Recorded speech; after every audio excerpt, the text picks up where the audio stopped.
Welcome to the Sherman Report. Here's Peter Sherman.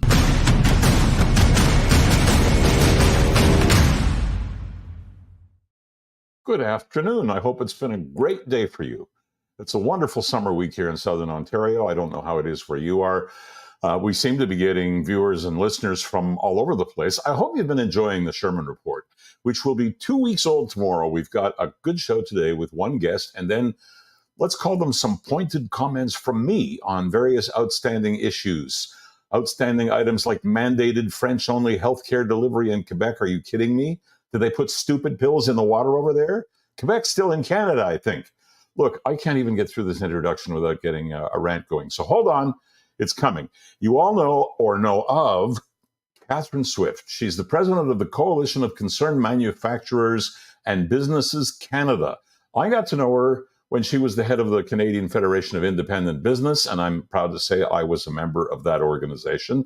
These organizations exist to speak out for Canadian enterprise in a loud voice, and Catharine has been able to do that well, still does. Let's get her on your screens and have a chat. Then I'll talk about the always crazy province of Quebec regarding their latest foolishness in healthcare and language and a few other things. Stay with us. Back with Catharine Swift in just one moment.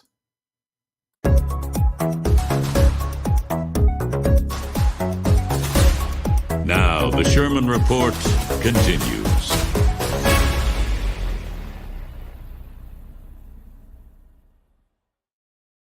Businesses doing in Eastern Canada and in Western Canada as well.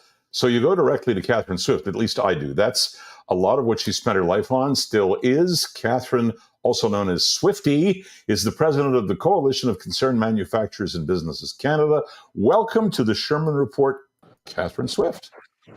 Thank you, Peter, and congratulations on your new podcast. It sounds like it's going to be a blast. Well, I think it's going to be okay. I'm giving it a go and getting good people like you on. And from the feedback I get, which unlike radio, which I did for so many years, this is the internet and everything is instantaneous. So I get emails immediately after a show, even during a show, and we read them, all of them, every evening. People watch the show live, and if they can't make it live, they watch it later on any of the social media that it's on.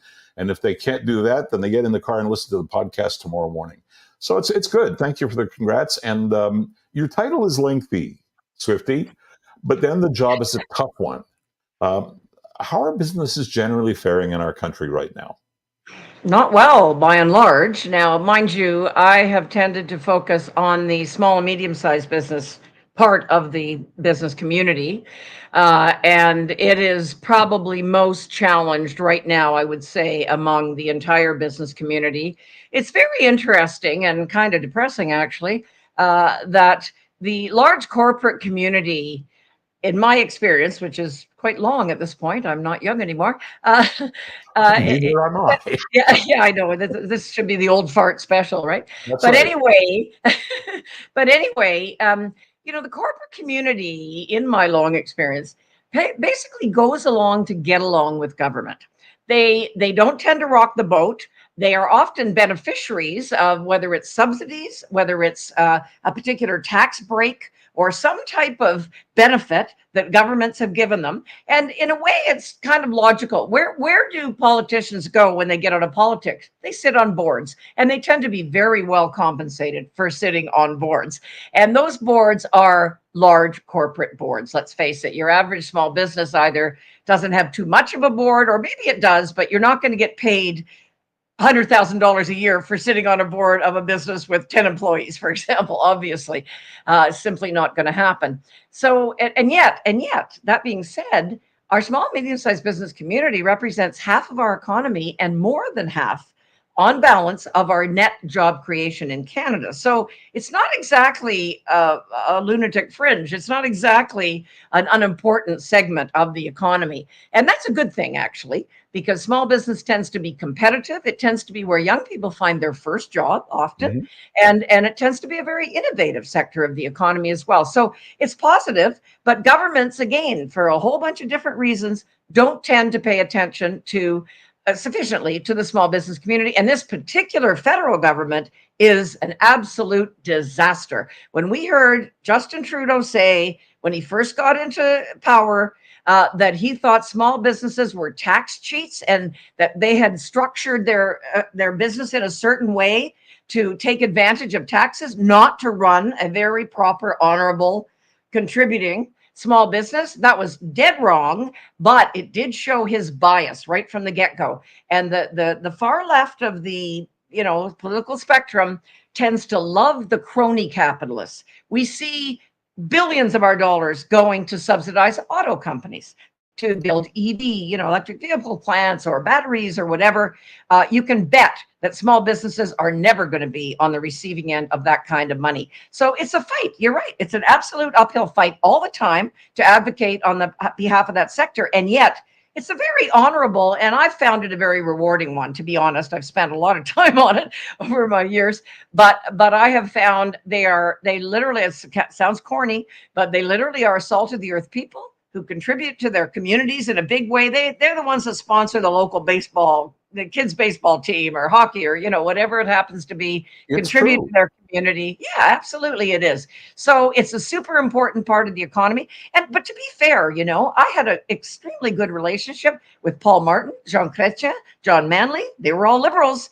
And they seem to get small business, interestingly enough. The current guys, however, even though they call themselves liberals, I don't believe they are in the traditional definition, and they don't get small business at all, and therefore they are omitting encouraging half of our economy, and that's a pretty big omission. That's an interesting statement you just made. You said you got along with all these people, despite the fact they were liberals. It was fine. They understood small business, but Trudeau doesn't. Yesterday, I had Stephen Ledru on. And Stephen was once the president of the Liberal Party of Canada. He now is as opposite as you could possibly be from that, but he once was. And so he respected, obviously, was part of the liberal machine, which he says was liberal at the time, the Liberal Party of all those men you named, and Lester B. Pearson going back before that. And I said, so what have we got as a Liberal Party today? And he said, the Justin Party. He says, you can call it anything you want, but it's not the Liberal Party.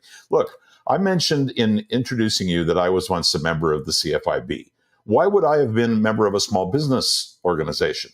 Because for 15 years once, I was in small business. Small business for me began as buying a telephone service bureau for the debt that was on it and building it from 12 employees to 120 and making a tidy profit and getting out of it and going back into my first love, which was radio and broadcasting and so forth. I tell the story by way of saying, when I was shelling out money for the payroll every single month from my personal funds that I'd saved over my life, there was nobody around. Nobody wanted to hear about me. But as soon as we turned our first buck, there they were standing on the doorstep, and they wanted to review everything about the books. So I think that there's, and this, by the way, was not always in the liberal sphere, much as I happen to be a conservative. I'm sorry to say, I think governments tend to think that small business, if one disappears, another one will show up, and it's not as important as if General Motors leaves Oshawa. I disagree. Yeah, I do too. And of course, the problem is with the small business, and by the way, about 98% of businesses in Canada have fewer than 20 employees. People don't realize those statistics. Our small business community, and this is a good thing, is a vibrant one and is huge. It's frankly huge. But it's, you see, can you imagine a headline which says, Joe's mechanic in London, Ontario hires 2 people? No, of course not. Or let's go of 2 people, even worse. And your average small business has, 5 to 20 employees.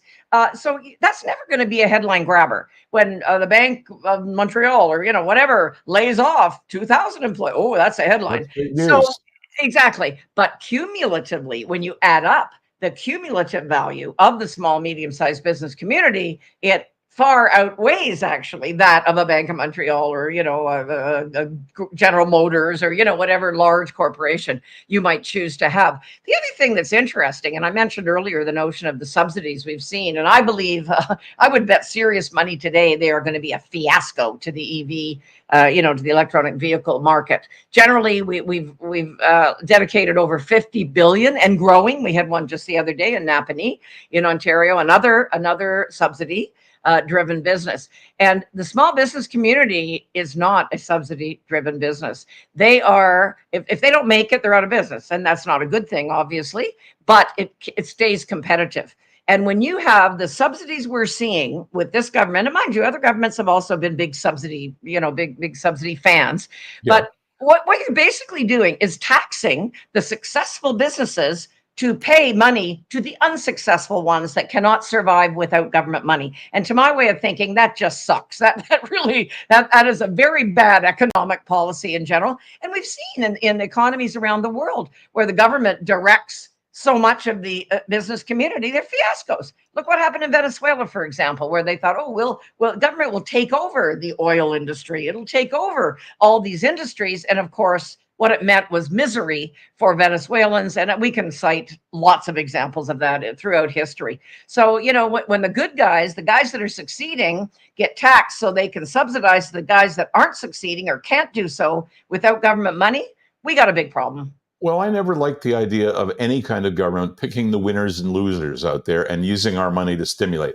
I recognize, because I live in the real world, that we're competing with other jurisdictions that provide tax relief or free land or whatever it may be. We'll build your building for you.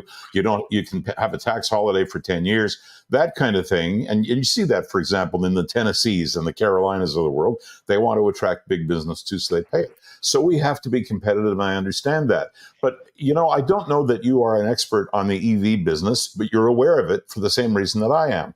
I happen to think, and I may be a minority of one, that EVs are like fax machines. They're here for a period of 20 or 30 years, and then we're moving on to the next big thing. I think they were a good development, but I think if we throw billions and billions of dollars into the EV business, and then along comes the hydrogen cell-driven car, and 3 companies are coming out with that this year, this 2025 model year, I start to wonder if you really want to build a heavy-duty Goodyear plant to build tires that are specially constructed to carry heavy weights of batteries, or build the other infrastructure materials for EVs, the batteries themselves particularly. Well, you mentioned fax machines, Peter. The key Do you remember difference them? of course I do. I'm very old. Of course I do. But the interesting thing about fax machines is there was a demand for them. Nobody had to pay people to use fax machines. Right. Before technology evolved, they were a hugely useful thing. And then we got into, computers and internet and so on, where we didn't need that anymore, thankfully. But you can't compare EVs to that, because EVs are being forced on people. And you can never, if consumers are resisting something, they're resisting it for a reason. Let's face it, markets do work. They're not perfect, but they're a heck of a lot better than anything else. And if a given product is not satisfying a consumer need, which EVs clearly aren't, then you can force people all you want. You can even bribe them all you want, which is governments are bribing people to take EVs. And yet we're realizing now that at first it was a little trendy, right? Oh, hey, I'm cool, I got an EV. But now that people have had them for a few years, I'm hearing from more and more people, I would never buy one again. They're realizing after a few years, they have to spend $25,000 or some ridiculous amount of money to replace a battery. The market for used EVs is in the toilet, because everybody knows they're going to have to pay lots of money, whether it's for a battery or whatever. Battery, right? It's just ridiculous. And for somebody like Stephen Guilbeault, the environment minister federally, to say, oh, well, we're all going to have EVs by 2035. How ridiculous is that? You're never going to win by forcing people to buy something they don't want. That's thing communist countries do. Well, we're in I've Canada. got about as much time for Stephen Guilbeault as that Well, guy. he's a zealot, and a zealot should never be in charge. I mean, to my mind, Trudeau appointing him as environment minister was a giant middle finger to Alberta, which we know they hate, and a totally incompetent man. And thankfully, the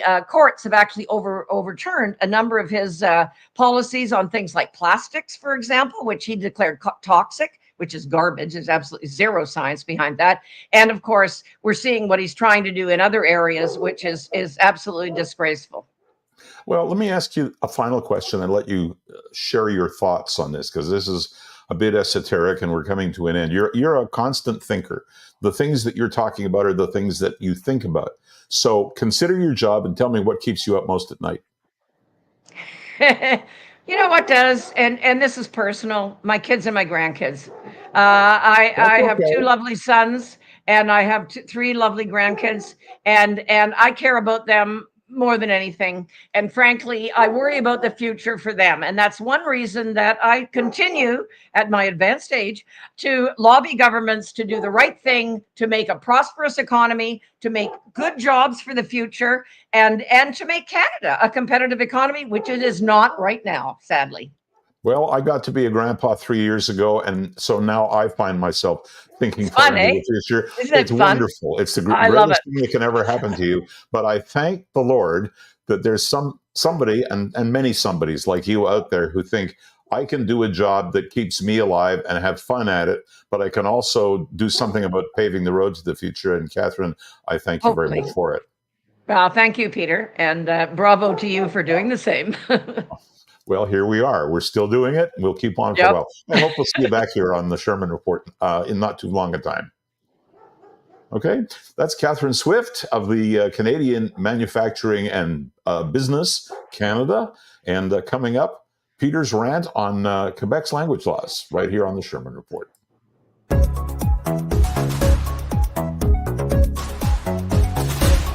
Now, the Sherman Report continues.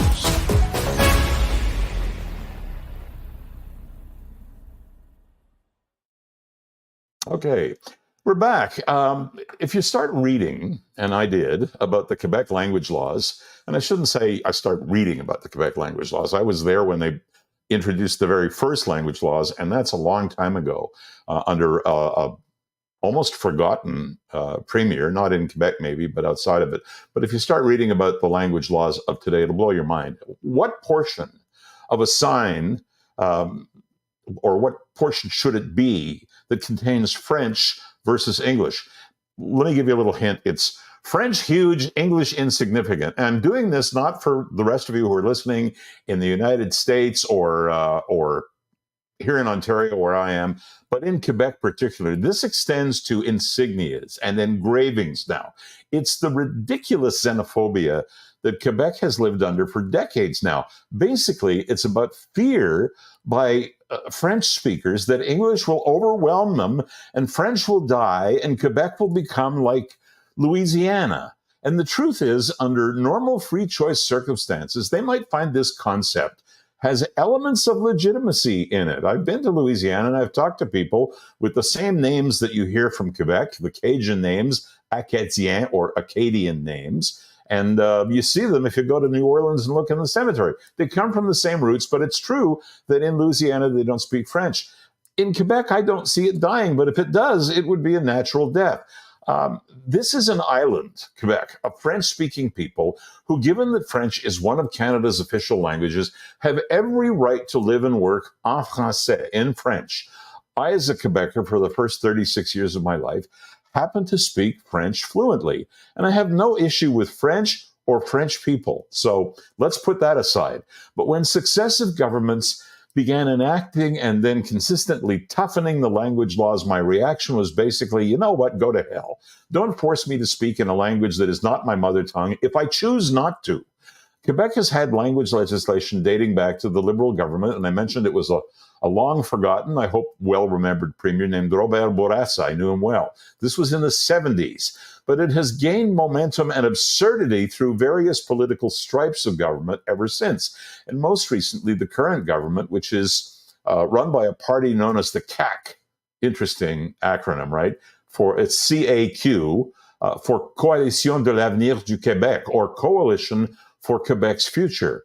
Until recently, there was an intention to revisit and again toughen language laws. Included were the removal of anyone's right to secure English language health services. I'm going to say that again. The removal of anybody's right to secure health services in the English language, meaning if you went to the hospital and you were sick, the doctor had to speak to you in French, the nurses had to speak to you in French, the technicians had to speak to you in French, even if they were all English, and you had to respond in French, even if you were English. Who wrote this stuff? Imbeciles? Maybe. What would they write on your tombstone? She died of appendicitis because she couldn't tell the doctor about her symptoms? Because she didn't speak French. Anyway, the Minister for the French language is walking things back a bit now, having said yesterday that, and I'm quoting, "It was never our intention to change access to health and social services to the English-speaking community, but as recently as July, the Health Ministry sent a directive which outlined when written and oral communications can be transmitted to clientele in a language other than French." You know what? I have two words for that, and the second one is off. Anyway, the order aligns with Quebec's revised Charter of the French Language, commonly known as Bill 96. The law requires provincial and municipal government bodies, including health and social services, to communicate in writing and orally with the public in French by default. Now, here's the exception. There are a few exceptions, allowing government bodies to serve someone in English if they hold a certificate of eligibility for instruction in English, if they are First Nations or Inuit, if they immigrated to Quebec in the last 6 months, or if they had an English-only file with the specific government body, that specific government body, before May 13th, 2021. Why are they so willing to take Quebecers' tax money, including that of English-speaking Quebecers, and then hit them in the knees with a verbal hammer? By the way, the language minister met with several English representative groups yesterday to calm them down by assuaging their fears, but the health minister did not attend. How do you explain that? Now I hear that the current government is losing its luster and that the separatist Parti Québécois is building again. What are we supposed to expect? Another referendum on whether to stay in Canada? If you're a Quebecer of any background, you should be angry, and you should be ashamed of the fact that we're still pissing around with this nonsense in 2024. I've heard this kind of crap for almost all of my now lengthy life. I live in Ontario, but that was not a move that we made due to these coercive measures. It was a transfer and promotion within the company I happened to work for when I was in my 30s. In short, if what you fools in Quebec City want is a French island in an English ocean, why don't you just pack everybody up and move to St. Pierre and Miquelon? Or maybe just shut up. This is one country, it's Canada, where native languages include English, include French, and include various tongues of our native population, and it works without your meddling. Your province isn't broken, and if it is, don't look to French to fix it. Go see a movie, maybe Dumb and Dumber for starters. I'll be back in a moment.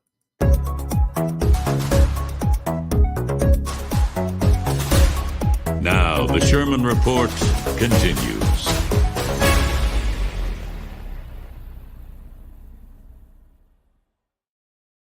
Okay, I got a little worked up on that one. I may be worked up on this one, but not in the same way. MAID, you know what MAID is. That's medical assistance in dying. It's become a clear option for many Canadians. I think most of us now know someone, or maybe many someones, who have used MAID and have left us that way. But the open-ended discussion is about who qualifies and when. Long COVID, for example, is a really nasty business. You get COVID and many symptoms never leave you. Now, there's a story out there about a guy who's 44 years old. He is tired, he is in pain, and he worries about being a burden to his family. So MAID requires that the subject person have a serious and incurable illness, experience persistent and unbearable suffering, and make the request in a free and informed manner.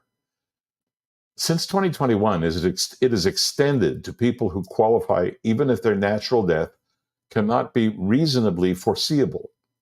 The ongoing conversation has to do with the quality of life and whether at some point a life ceases to have meaning. which makes me wonder what the kids of a 40-something-year-old might say if asked whether dad has any meaning to them. That's a just saying comment. I don't pretend to know this man or any person in that predicament, but what about your kids? I can't know the situation sufficiently to make any pronouncement of that type. One ethicist, however, who does know the case, says that a younger person like the one I've mentioned could possibly feel that they're holding their family back. That's why they're looking at MAID. But as a society, the other question is, are we abandoning the most vulnerable when they need our support, at the maximum? The poor man acquired long COVID in 2020, immediately after starting a new job in a long-term care home. Surprise, surprise, he had chronic fatigue, seizure and tremors. When confronted with strobe lights like on an emergency vehicle, all of this continued and has worsened over the years. The COVID really never went away. Now, this man has 2 kids. Their ages are 15 and 20. He found his chronic fatigue made him choose between cooking and cleaning, doing laundry, having a shower, only enough energy to pick one on any given day. Costs mounted, and he had to move in with his parents at 44, can you imagine? And had some hope through occupational therapy. He managed to save enough to again acquire his own living space, but then descended into hell, his words: thrombosis, sepsis, cardiac arrest, inflammation, severe diarrhea all the time, back pain, colitis. He seems to be prepared to go on and maintain hope if he gets government assistance with his care and household tasks, but he can't. He's come to the conclusion that life is now not worth living. I can't put myself in his shoes, and I'm not in any position to say he should or should not choose MAID. I hope against hope that something materializes to improve his life. I'm sure his kids would prefer that he be comfortable and alive over dying by his own wish because he's so miserable, because they want him.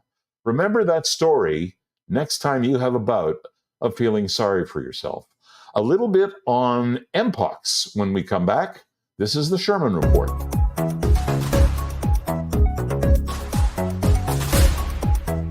Now, the Sherman Report continues.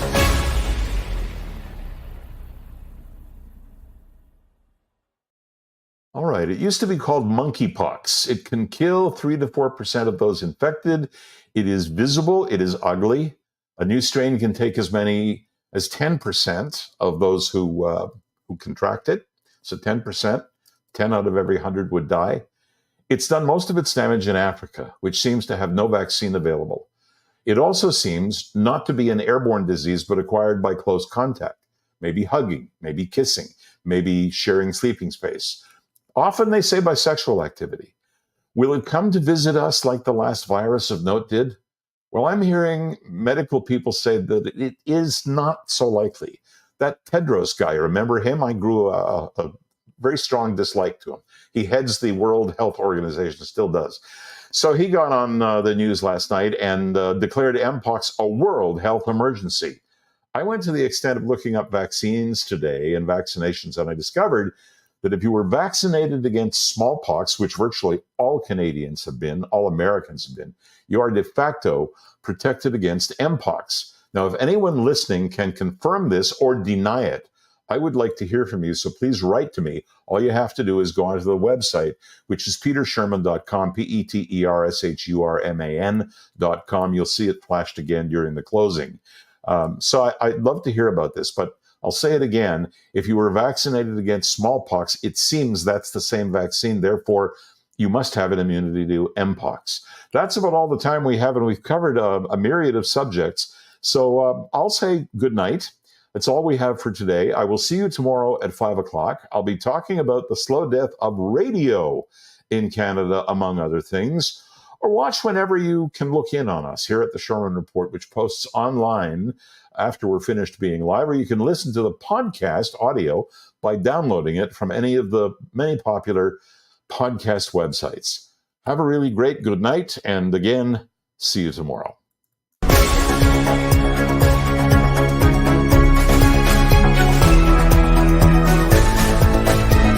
The Sherman Report, available on Apple Podcasts, Spotify,